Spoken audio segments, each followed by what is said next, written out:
जय हिंद दोस्तों, यूपीएससी हिंदी के इस ऑनलाइन प्लेटफॉर्म पे मैं अवनीश सिंह आप सभी का स्वागत करता हूं। तो ये हमारा नया टॉपिक है पाचन तंत्र। क्या नाम है इसका? पाचन तंत्र। हम वो हर टॉपिक देख रहे हैं जहां से मिनिमम 1 से 2 प्रश्न आते ही आते हैं हर साल। ठीक, पिछले 20-25 दिनों में हम लोगों ने 20-25 टॉपिक कवर कर लिया है और आगे के 15 दिनों में हम लोग प्रयास करेंगे कि 15 से 20 टॉपिक क्या है कम से कम कंप्लीट कर लें। ठीक, ये वही टॉपिक है जहां से हर साल प्रश्न आते हैं। ठीक, ये तो टॉपिक्स तो बहुत सारे हैं एग्जाम में। आइए देखते हैं, पहला टॉपिक है हमारा पाचन तंत्र। कौन सा? Digestive system. मानव शरीर में पाचन का जो सर्वाधिक भाग है यानी अधिकांश भाग है वो कहाँ पर संपन्न होता है? कहाँ पर होता है? यानी सबसे ज्यादा जो पाचन होता है वो किस अंग में होता है? तो छोटी आंत। बड़ी आंत मत मार दिएगा, ठीक ना? छोटी आंत। कड़वाहट के लिए मानव जीभ का जो सबसे संवेदनशील भाग है, कड़वाहट के लिए मानव जीभ का जो सर्वाधिक संवेदनशील भाग है वो कौन सा भाग है? जीभ के पीछे का हिस्सा। जीभ का जो सबसे पीछे का हिस्सा होता है वो प्रोटीन, वसा और कार्बोहाइड्रेट में से मनुष्य की बकल कैविटी में पाचन प्रारंभ होता है। किस चीज का? किस चीज का? बकल कैविटी में किस चीज का पाचन प्रारंभ होता है? कार्बोहाइड्रेट का। किसका? कार्बोहाइड्रेट का। ठीक ना?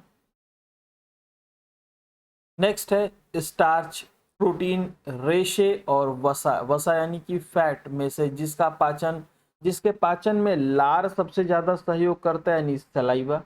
जिसके पाचन में सबसे अधिक सलाइवा सहयोग करती है वो क्या है? स्टार्च है। क्या है? स्टार्च। एंजाइम्स क्या होते हैं? बायो उत्प्रेरक यानी बायो कैटालाइजर होते हैं। ठीक है? और उत्प्रेरक किसको कहते हैं? उत्प्रेरक किसको कहते हैं?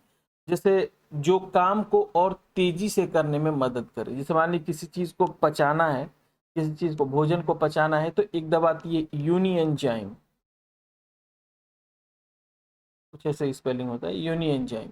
तो एंजाइम, ठीक ना, क्या है ये? उत्प्रेरक है यानी कि उत्प्रेरित यानी प्रेरित करता है पाचन को और तेज करने के लिए। ठीक, इमेज नहीं होगा, माइलेज होगा ये। इन्वर्टेज, माल्टेज और डायस्टेज। ठीक ना? जाइमेज, इन्वर्टेज, माल्टेज और डायस्टेज में से, एंजाइम में से जो ग्लूकोज को इथेनॉल में परिवर्तित करने के लिए प्रेरित करता है वो क्या है? जाइमेज। ये जाइमेज होगा, यहाँ पर जाइमेज होगा। प्रिंटिंग एरर है, उसको सही कर लीजिएगा। ठीक ना? जैविक सिस्टम में रासायनिक क्रिया की प्रतिक्रिया को या फिर कह लें प्रक्रिया को तेज करने के लिए उत्तरदायी होता है एंजाइम। अभी हमने पढ़ा है। हाइड्रोक्लोरिक एसिड कहाँ से रिसावित होता है यानी कहाँ से निकलता है? कहाँ, या यानी कि कुल मिला के कहाँ इसका रिसावण होता है यानी कि कहाँ से निकलता है? अमाशय से। अमाशय में या कह लें अमाशय से। लाइपेज, यूरिया, श्लेष्मा और हाइड्रोक्लोरिक एसिड में जिसकी उत्पत्ति यकृत में होती है। यकृत में होती है। क्या है? यूरिया। लिपिड्स का पाचन निम्नलिखित में से किसकी उपस्थिति में होता है? पित्त अम्ल और लाइपेज। इसमें पेप्सिन का कोई काम नहीं होता है, ये बात आप ध्यान रखिए। एंजाइम लाइपेज का स्रोत है यानी ये जो लाइपेज है वो कहां से निकलता है? अग्न्याशय से। कहां से निकलता है? अग्न्याशय से। ट्रिप्सिन, गैस्ट्रिन, टायलिन और पेप्सिन में से जो पाचक एंजाइम नहीं है, गैस्ट्रिन जो है वो पाचक एंजाइम।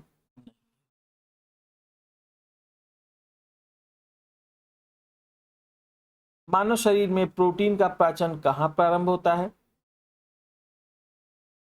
अमाशय में प्रारंभ। कहां पर प्रारंभ होता है? अमाशय। यूरिएज, सल्फेटेज, ट्रिप्सिन प्रोटीएस में से प्रोटीन के पाचन में सहायक एंजाइम है ट्रिप्सिन। कौन सा एंजाइम? ट्रिप्सिन। स्टार्च को जल अपघटक से ग्लूकोज बनाने वाला एंजाइम कौन सा है? Amylase enzyme. एंजाइम ट्रिप्सिन उत्प्रेरक का कार्य करता है प्रोटीन को एमिनो एसिड में बदलने में। उत्प्रेरक का काम करता है कौन सा? कैटालाइजर का काम करता है कौन सा? Trypsin enzyme. अपेंडिक्स। अपेंडिक्स मानव शरीर में जो अपेंडिक्स होता है वो किससे संलग्न होता है? बृहदांत्र से। क्षुद्रांत के 3 भागों की लंबाई का सही अनुक्रम क्या है? ठीक ना। तो सबसे पहले इसमें होता है शेषांत्र, मध्यांत्र और लास्ट में ग्रहणी। ये बात आप लोग ध्यान रखिएगा कि जो ये ग्रहणी है ये सबसे लास्ट में, ठीक ना। ग्रहणी सबसे लास्ट में है।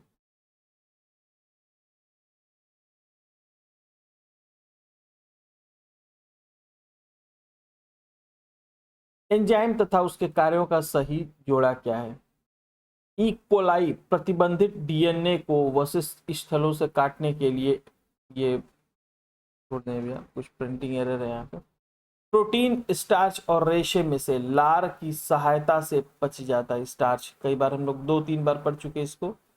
शर्करा प्रोटीन, लिपिड और न्यूक्लिक एसिड में से सेल्यूलोज संबंधित है किससे? शर्करा से। किससे? शर्करा से।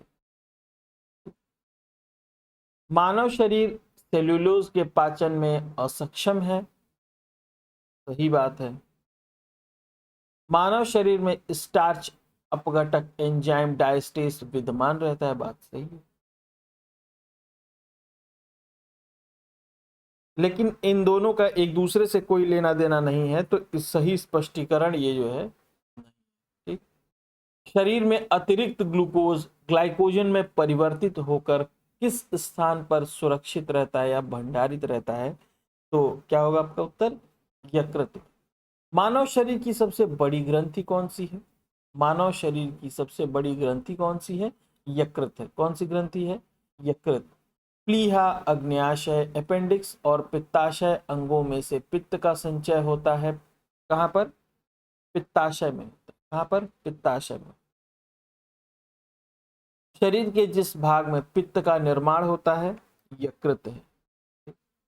पित्ताशय की उपस्थिति पत्थर, पित्ताशय में उपस्थित पत्थर जिसको आप लोग बोलते हैं स्टोन, किसके पाचन को प्रभावित करता है? फैट के। किसके पाचन को? फैट के।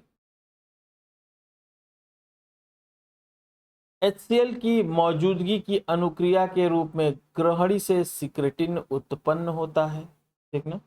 ग्रहणी से सिक्रेटिन, अभी इसके बारे में आपने कहाँ पढ़ा है? अभी ऊपर हम लोगों ने पढ़ा है इसके बारे में। और वसीय अम्लों की मौजूदगी की अनुक्रिया में क्षुद्रांत से एंट्रोगेस्ट्रॉन उत्पन्न होता है।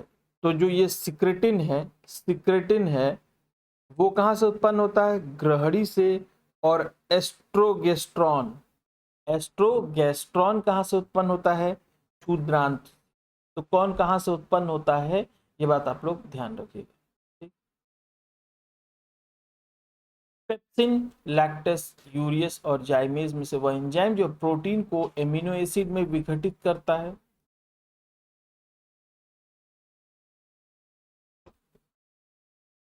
कौन सा है? पेप्सिन। कौन सा है? पेप्सिन। टाइलिन क्या करता है? स्टार्च को पचाने में मदद करता है। पेप्सिन प्रोटीन को रेनिन रक्त में एंटीऑक्सीडेंट को, ये क्या लिखा है? एंटी ओंटेसिनोजेन को एंटी ओंटेसिन में बदलता है ना।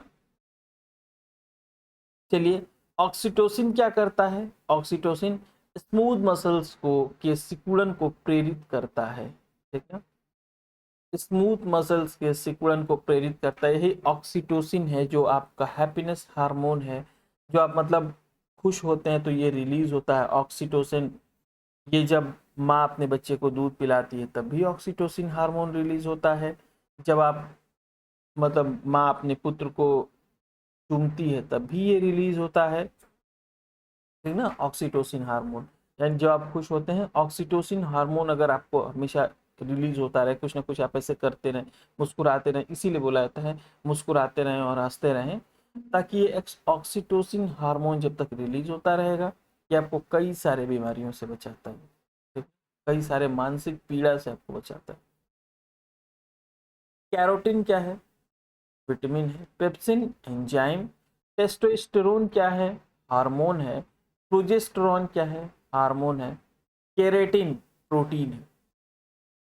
ये कैरोटीन है, ये किरेटिन है, ठीक ना। केरेटिन प्रोटीन है, कैरोटीन क्या है?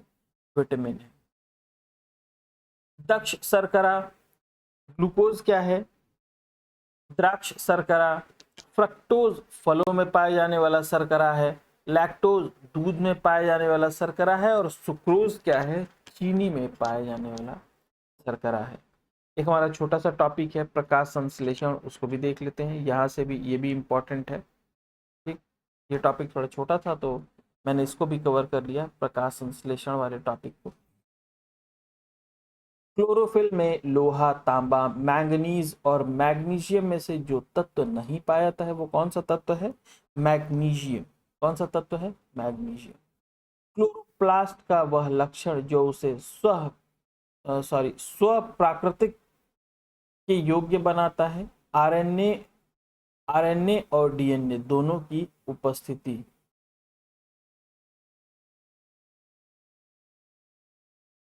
नेक्स्ट है कैल्शियम, कार्बन, मैग्नीशियम और हाइड्रोजन में से क्लोरोफिल का घटक नहीं है।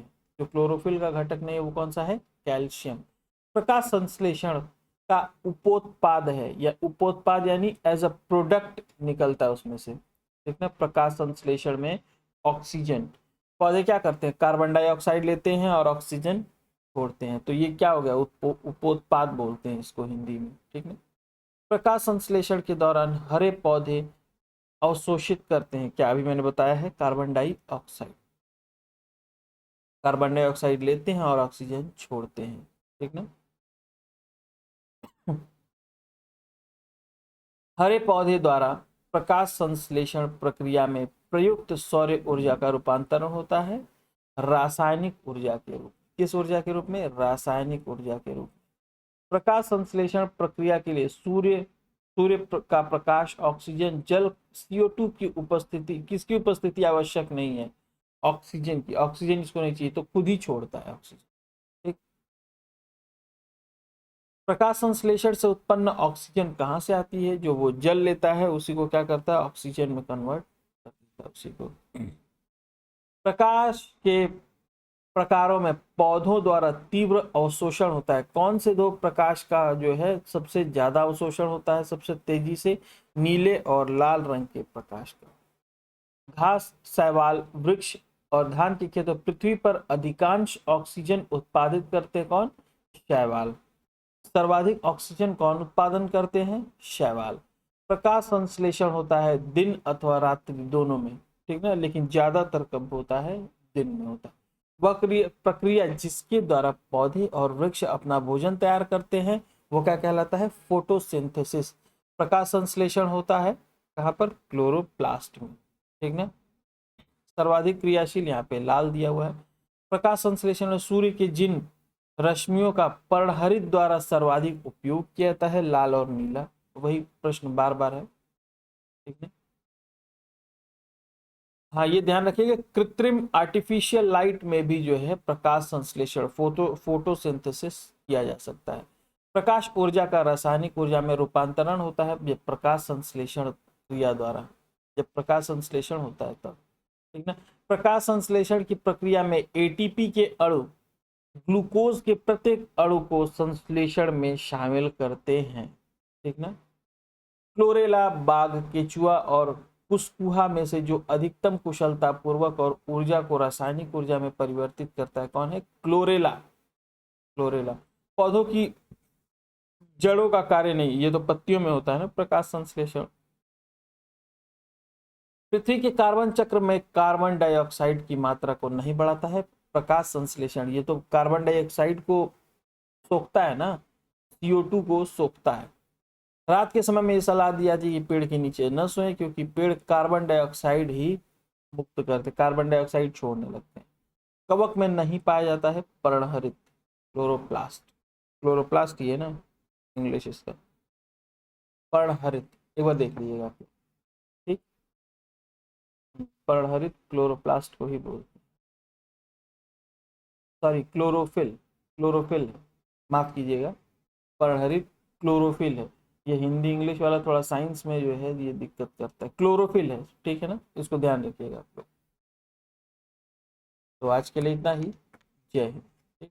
और आप लोग रिवीजन जरूर करें, बिना रिवीजन के कोई काम नहीं बनने वाला है, ठीक।